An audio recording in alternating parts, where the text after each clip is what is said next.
Is that it? Yeah, right on. Okay.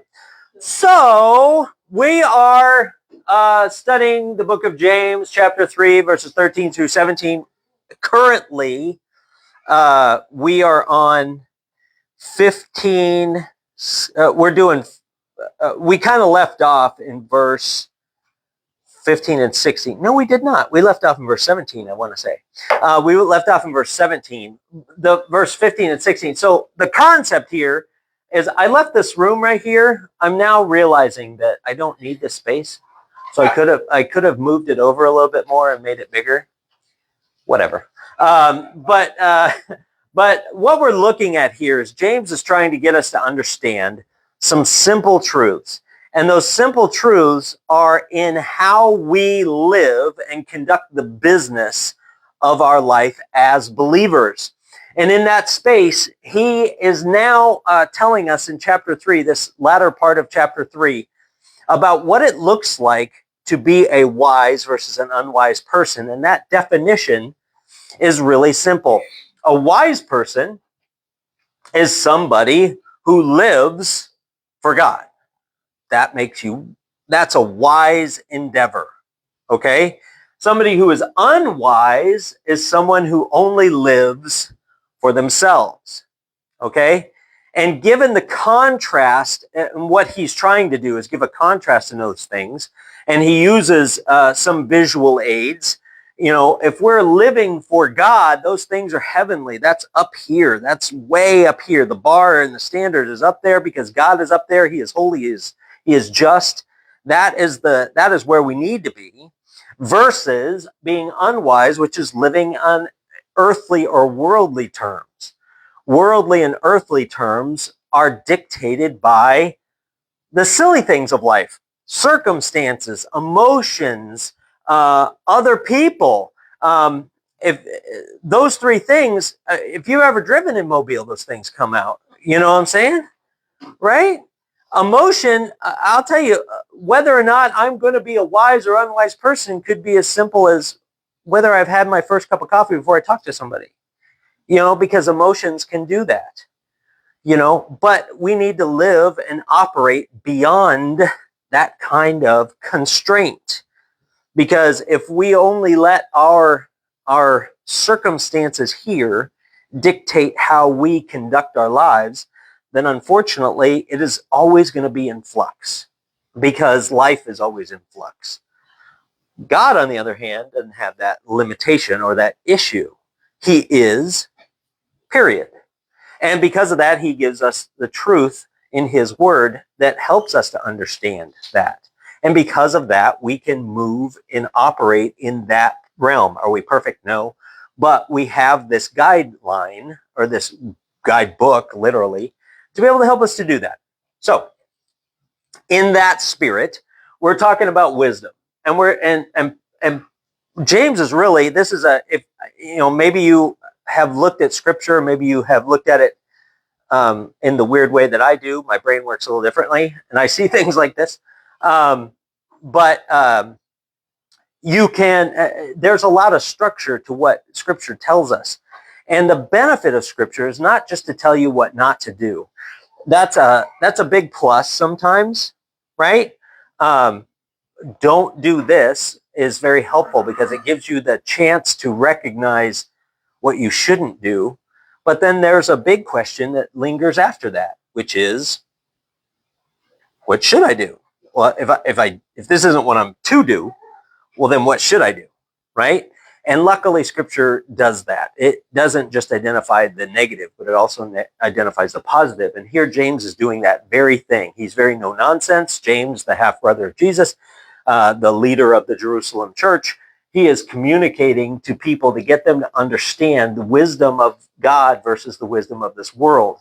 And he has kind of broken it down into three different kind of areas. There are signs that can tell you whether or not you're being wise or unwise. And there are characteristics to those signs. You can see the signs really easy. I've for the past week, I've had to deal with car issues. And I take my car to the mechanic. And I'm sitting there talking to the mechanic. We're standing outside of the place. Not in the office, but I'm standing outside and I'm talking to the guy. They're super friendly and they're super nice. I'm talking to him and we're talking about different things. And one of the other mechanics was pulling this car around so they could pull it in the bay to work on it. And as he's pulling by, the mechanic's just sitting there and he's sitting there talking to me, and all of a sudden he looks over and goes, "That car's got, the bearings on that car, I bet." The car's just driving by and we're having this conversation, but all of a sudden he just kind of goes, "The bearings on that, the bearings on that thing are bad." He could just tell. He could hear it. He can instantly know. So we may know that something ain't right, but then there's characteristics that give us that understanding of what that looks like in our lives and how we conduct the business of our lives. And it can allude to what that looks like. And then, of course, there's results to that.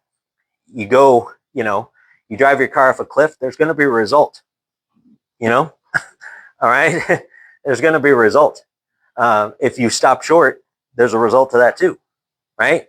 So we need to understand the results of what that looks like. Now, we looked at the unwise part. That was the first part that we looked at. Basically, up until verse 16, gave us a really good picture of what not to do, what unwise looks like. And it starts with bitter jealousy and selfish ambition. These two things dictate the manner in which you conduct the business of your lives. That concept of selfish ambition, which is going to come up here when we talk about what wise looks like, is the idea of always propelling yourself above other people, always putting yourself first, always looking at yourself first before others. It's the idea that you have to always put other people down because there's a possibility someone could rise above you. So you always want to be first. You always want the best.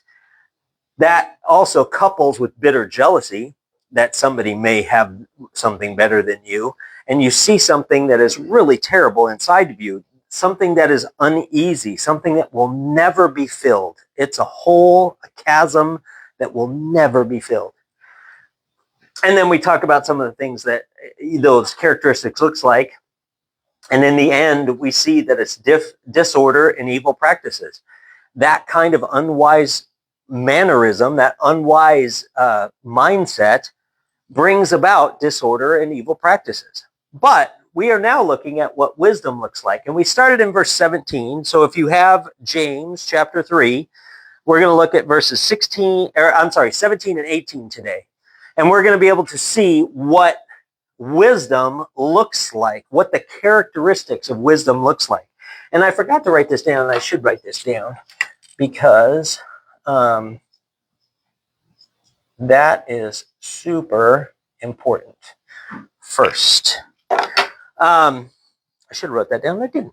So we're going to write that down. The first one that we talked about last week, if you're looking at chapter 3, verses 17 and 18, this is what it says.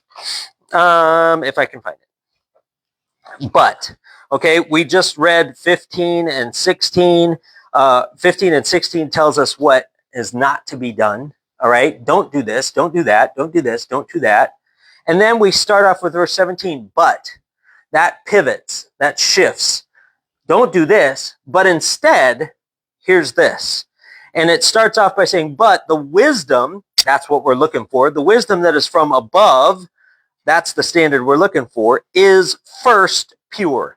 We talked about that, pure, holy, righteous. As God is pure, holy, and righteous, we need to try to conduct ourselves pure and holy and righteous. As a matter of fact, we wouldn't normally have the ability or the capacity to do that. But remember, James is a believer and he's talking to other believers. So the assumption here is that if you're reading this, you're a believer and you're understanding that as a believer, this is how you need to conduct the business of your life. And first of all, above anything else, needs to be purity.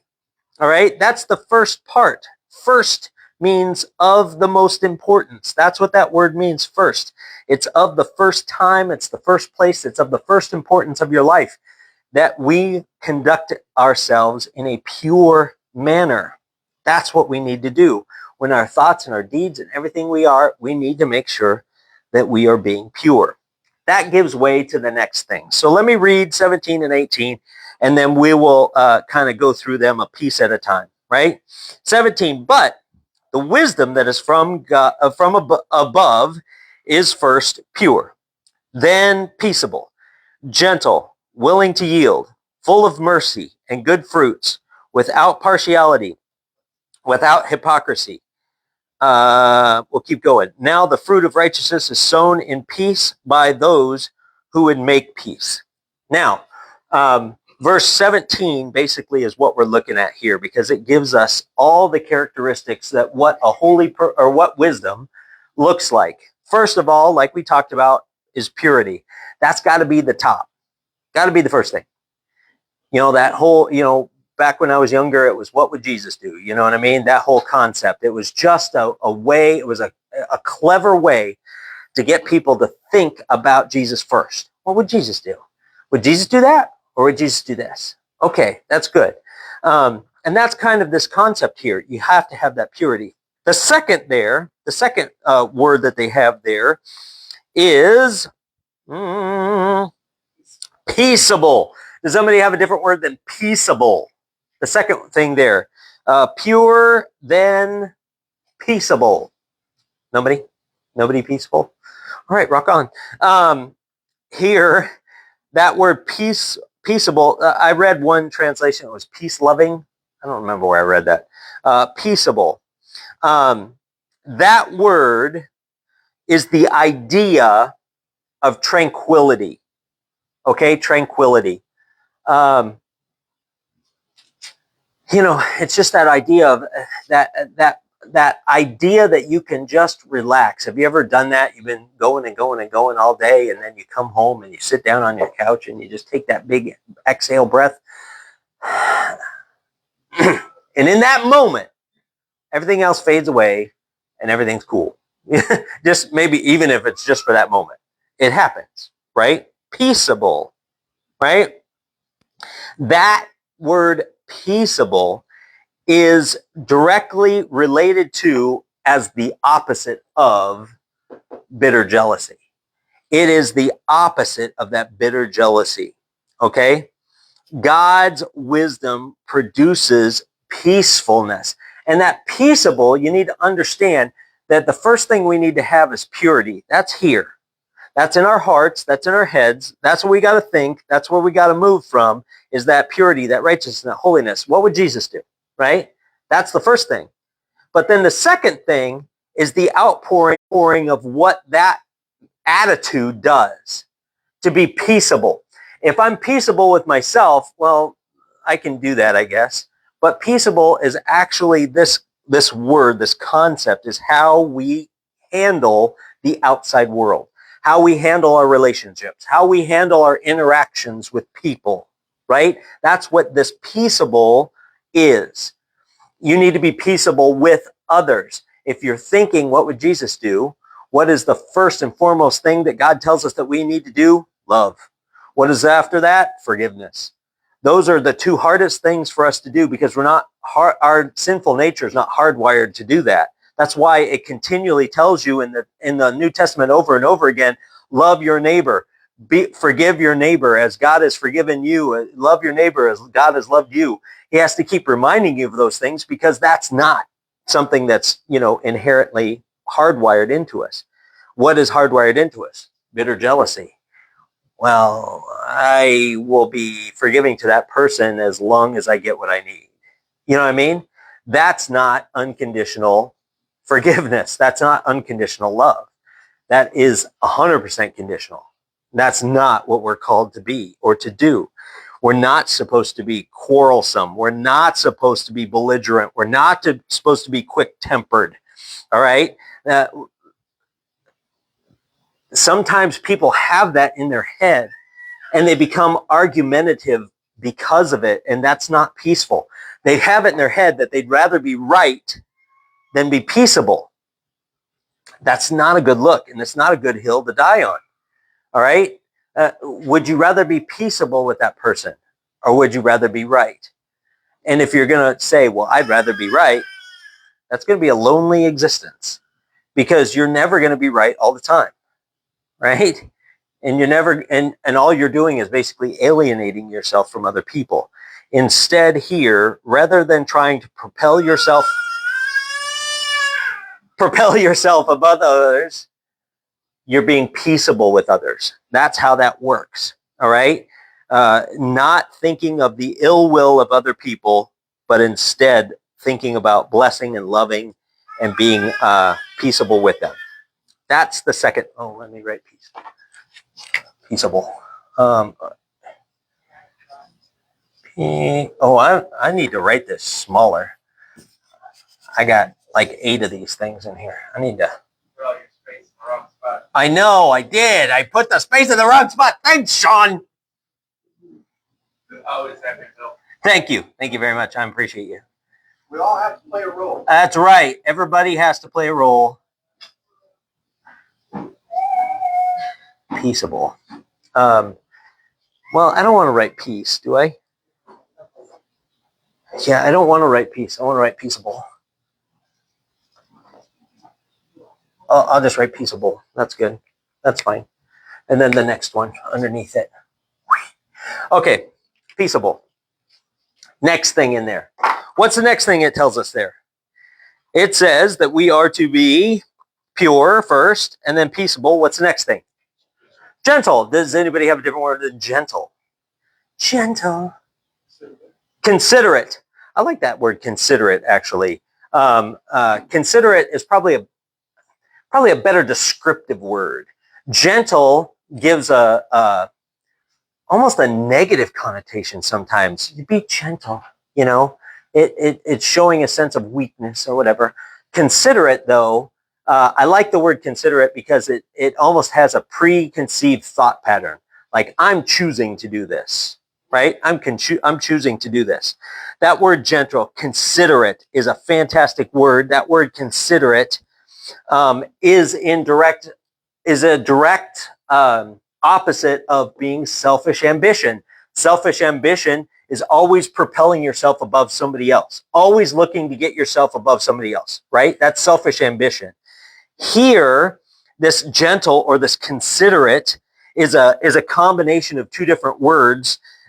It is a combination of before and to the first part of the word means kind of before, and the other part of the word means to be like. It means to be patient or patient-minded type of a thing, or be considerate. It is a fantastic way. Instead of selfish ambition propels yourself above or before someone else. But this word considerate or gentle in the Greek means to propel God or propel another person before yourself. It's in direct opposition to selfish ambition.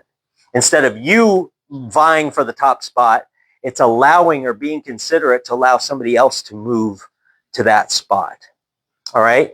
And that's... You have to have somebody else involved. Yes. Yeah, absolutely. You have to have somebody else involved. You have to have somebody else involved when you're doing that. To be mild, to be patient, to move heaven before yourself. It's in direct opposition to selfish ambition.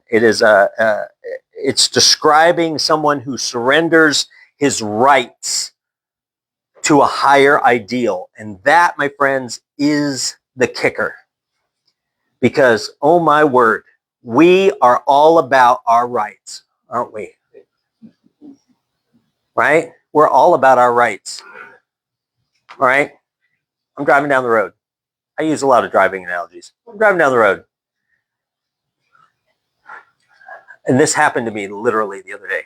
Driving down the road, and I'm going to turn left into my where I live, the street down to where I live. The person that's coming at me, right? There's a line of cars behind them. The person that's coming at me slows down and flashes their headlights at me, saying, "Hey, go ahead and turn. I'm going to hold up traffic for you." And I'm sitting there thinking to myself, what in the world are you doing? Did you not have parents? Drive, man. If you would just drive and let the cars behind you go, then I'd be able to turn. But you're literally holding up traffic just so I can make a left-hand turn down the street where I live. And I'm thinking, oh my word. Instead, it was nice. He knew you were happy. And that's what it is. My thought was, what are you doing? But what his thought was, is that he was trying to be generous. He was trying to allow me to do something because there was a lot of traffic. And you know what it's like when there's a lot of traffic, you're thinking, man, I'm not going to be turning anytime soon. You know what I mean? And then after a couple of minutes, you're thinking, are there no red lights down there? What is happening right now? You know what I mean? This person was trying to think of me. Yeah, they were being considerate. I was not being considerate. That was to my detriment because I was not looking at it through their eyes. They were trying to be considerate to me in an effort to help me to go where I needed to go. This concept, that's a very loose concept, but here they were surrendering their right of way, so that I would be able to do what I needed to do. And that is, I don't know of any other word that I can describe that other than the grace of God. God, the word grace means to give you something you don't deserve. That is consideration. Consideration for you. Does God owe me anything? No, he doesn't owe me anything. Man, after all the craziness that I've done in my life, and I know that there's even worse people out there, he could have just wiped the slate clean, man, and started over again. But he didn't. He had consideration for me. And if God can give me that grace, if he can give me that consideration, why in the world would I withhold it from other people? And I know that's hard, but that's what James is saying here. Once again, you need to surrender your right. All right. You need to have that gentleness. You need to have that consideration, in what you do, and make sure that you are conducting the business of your life, thinking of others first, rather than thinking of yourself first with the selfish ambition. You know what? I'm not going to write gentle. I don't like gentle. I'm going to write considerate. I'm going to write considerate.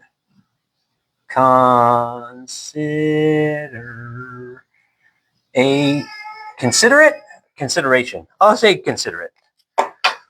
Considerate. Let me turn the page here. Boom. Next one. Once again, these all, I hope you're catching on to the theme of what this is all about. The first one says purity. That's the first thing you need to have. And it actually becomes the foundation by which everything else falls underneath it. And I hope you're picking up on that. There's a spoiler alert. That's kind of how it goes. Because how you operate the business of your life and how you interact with other people needs to be that graciousness. Next thing, it says, first pure, peaceable, gentle. What's the next one? Somebody's got to have something different than open to reason. Mine says willing to yield. Open to reason. I think I like that better. Open to reason. Okay, that is that word there. I have in my translation willing to yield. Willing to yield is a phrase that we have in English, but the actual word is a singular word. It's translated willing to yield, right? But it's actually, once again, two Greek words slapped together to give us the understanding of what we have. Eupythes, pythes. It means well off or good. The first part means well off or good. And the second part means to trust or to be easy to accept or be easy to obey, right? So it's basically saying that you find it good to trust in other people or accept other people, right? That's a good thing is what it's saying. To be reasonable, right? To be reasonable. It is to be trusting, to be it's well to be trusting. It's okay to be trusting, right? That is contrary to what we are, right? Because we think everybody's a car salesman, man. They're just trying to tell me what they're going to tell me, just to tell me what I want to hear, type of a thing. And that's not the case, right? That's not the case. We are willing to be reasonable, okay? We're willing to be reasonable. That's what this Greek word means. It does not say that we're supposed to be a pushover. We're supposed to be naive and just accept everything at face value. That's not what this word means. Not at all. It means willing to hear other people. It means willing to take in what somebody else has to offer, right? And that's hard. A lot of us have preconceived notions about things and stuff like that. I told you I was dealing with car problems and stuff like that. That's why car salesman popped out of my mouth. You know what I mean? If you've ever bought a car from a dealer, I don't know if any of you have ever bought a car from a dealer. The idea just gives me an ulcer because you have to go and you have to ask them what car you want. You have to act like you're really not interested. They tell you what the price is. You tell them, no, I don't like that price. And you have to haggle with the price. I want to bring it down. And then you want to trade your vehicle in. And they tell you your vehicle's worth $2. No, I want like $2,000. Oh, I don't think so. Well, you're going to have to reconsider your paradigm in life because that's what I'm looking for. You just have to haggle through the whole thing. And at the very end of the day, you're like, you're spent, right? You're like, dude, this was such a, and broke. You're spent and broke because that type of a thing. You know what I'm saying? That whole thing. I think that's kind of the way, the preconceived notion that we have in life towards people is that they're always bitterly jealous. They're always looking to propel themselves ahead. So if they're trying to do that, I got to get in there before them. I got to make a preemptive strike. You know what I'm saying? This is not that. This is not that word. This is someone who is easily willing to hear what another person is about. And that's so hard because once again, we don't look at things in a real sense. We look at things in our paradigm, the paradigm of my life. The paradigm of my life says that I grew up with a father who was a friggin' monster. He was terrible. He was awful. He used to beat me, my brothers, my mother. He was an awful person. And I hated him for that. I learned how to hate before I ever learned how to love. That's the paradigm of my life. So when I see somebody else and I see something that isn't looking right or the way it's supposed to be, I take all that emotion and it drives me to come to a conclusion that may not be real. It's just the paradigm of my life.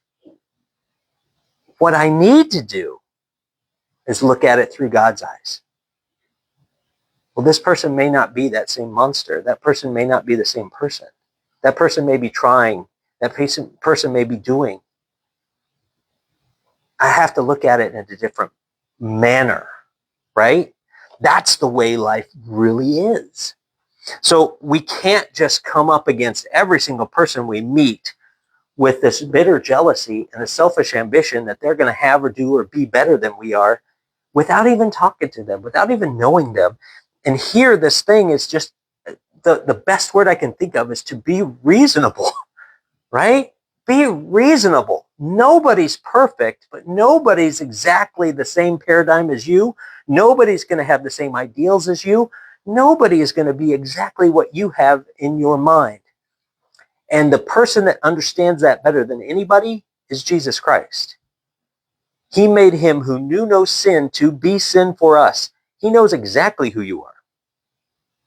God demonstrates his own love towards us in that while we were still sinners, he knows who you are. He knows what you're about. He knows what kind of baggage you have. And yet he still came and died for you. He still forgave you. He still loved you. And that's this concept of being reasonable.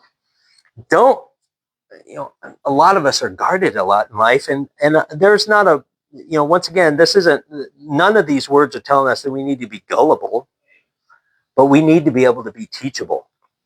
The day we stop being teachable, the day we stop trying to learn, is the day we assume we know everything. And that day never comes. So we need to be open. We need to be open. We need to soften ourselves, Let the Spirit of God capture our heart and help us to move forward in that spirit. That's this word, without yielding or without consideration, or be considerate. Is that what you said yours was? Uh, yeah, reasonable. Yeah. Reason. Right. So reasonable is good. I like reasonable. I'll use reasonable. Be reasonable. Reasonable. I think that's right. Reasonable. Okay. Next one. Right. If we move on to the next one, it says, but wisdom, first pure, then peaceable, gentle, willing to yield. And now we come to the next one. What's the next one? Full of mercy. Let's stop there. Full of mercy. There's two things being told to us there. Two things. How am I doing? Oh, I'm good. Mercy. Mercy is an amazing word. Mercy is something that we need to make sure that we understand, right? Well, before we do mercy. No, let's do mercy. So the two words that are kind of synonymous with each other when we talk about, in Christian circles and stuff like that, we talk about grace. Grace is giving somebody something they don't deserve, right? But we also use the word mercy, grace and mercy. Mercy is different than grace in that grace is giving you something you don't deserve, but mercy is withholding something you do deserve. You're guilty. You deserve to be punished. And in that space, I'm going to withhold the judgment that comes from that, the consequence that comes from that, right? So one is the giving of something and one is the withholding of something, right? And in that space, we need to understand the difference between those two, right? Mercy is me not. And that not is very important. That not is getting us to understand that we need to get over ourselves.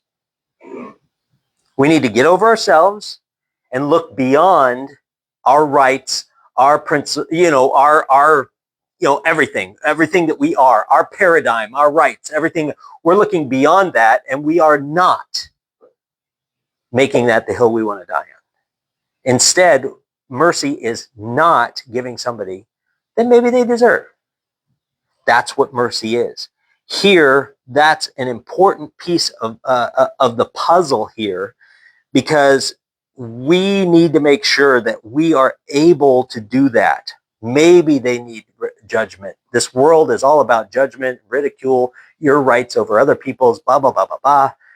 But here, to be merciful is something not withholding that. Now, the word before mercy is what? Full. Now, that word full is an actual word. Sometimes, like when I said willing to yield, that's one word in the Greek. It's just translated as willing to yield as a phrase. These are two separate words, full of mercy. Of's nothing. Full and mercy. To be full of something, that word full means to be filled with thoughts or ideas or whatever. That's what that word is. It gives the idea of having the working mind be filled with something, right? It's not good or bad, the word. It just means that you're thinking, right? When I'm driving down the road and I'm listening to my Christian music, I'm thinking how wonderful God is. And then somebody cuts me off, and then I'm thinking about how much they suck, all right? My mind's just filled with stuff. You know what I mean? My mind's just filled with things, all right? So the word full is not good or bad, but it's a command, it's a challenge to fill yourself with something. So what do I fill myself with? The unwise or the wise? The wise is what it's leaning into. Fill yourself with mercy. Not do what you would think to do. Not give somebody the judgment or the ridicule that you would think. Not do that. No room for anything else. Yeah, there's no room for anything else. Now I use that analogy all the time. You got a glass of water and it's filled to the brim. And God's telling you to fill yourself with mercy. And you take that mercy and you go to pour it in there, but it's already full of all your other garbage. So when it hits, it just runs over the outside. No. You got to empty yourself. And then you got to let God's mercy fill you. And then there's no room for anything else. So when God's, his abundance is overflowing, he'll keep filling it. It'll keep running over, but there's no end to it.